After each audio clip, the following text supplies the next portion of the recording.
This might blow your mind. Lovelies, I brought you the best way to enjoy your meat. Are you serving jollof rice, fried rice, or you cooking stew, or you just want to enjoy your meat with your favorite drink?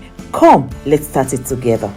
In this pot, I have assorted meat and turkey.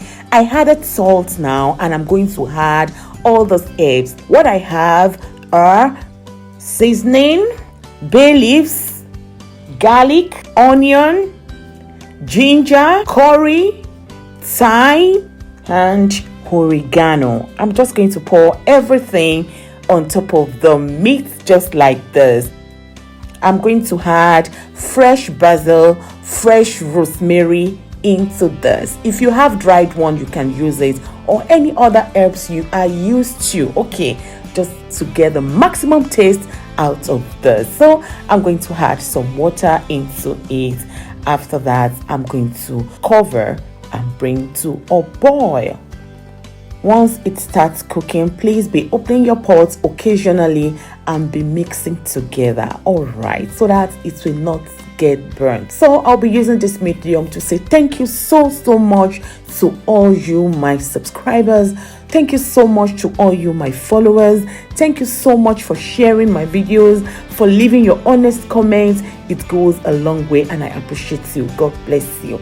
So lovely, this has been cooking for about 20 minutes, which is super okay for the turkey. The turkey is done already. We don't need to overcook turkey, all right? So I'm just going to remove all the turkeys inside. That's what we have. And what I have in the pot are the remaining assorted meat. I boil them until they get tender. If the beef gets tender before the skin, the cow skin, cow leg, remove the beef and cook the cow skin and the cow leg until they get tender to your tastes. All right, all these ones are ready. You can see the shaki or more. That is how they look after boiling them. Now I took them out. It's now time to fry. Heat up the vegetable oil you'll be using.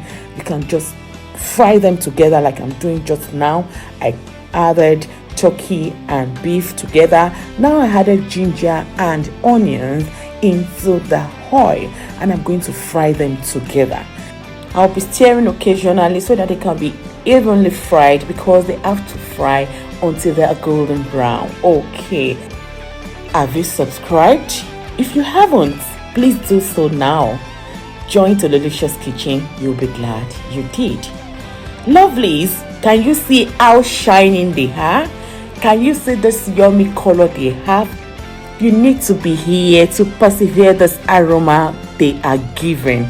It's now time to take them out of the oil. All right, take them out once they are evenly fried and they're this golden super delicious color. Take them out, let the excess oil drain, and that is it. This is how we're going to repeat the same process until all the meats are fried. Tra-la-la! Can you see what I have here? Can you imagine you serving your visitors jollof rice, fried rice with this, or you're drinking garri with? Thanks for watching.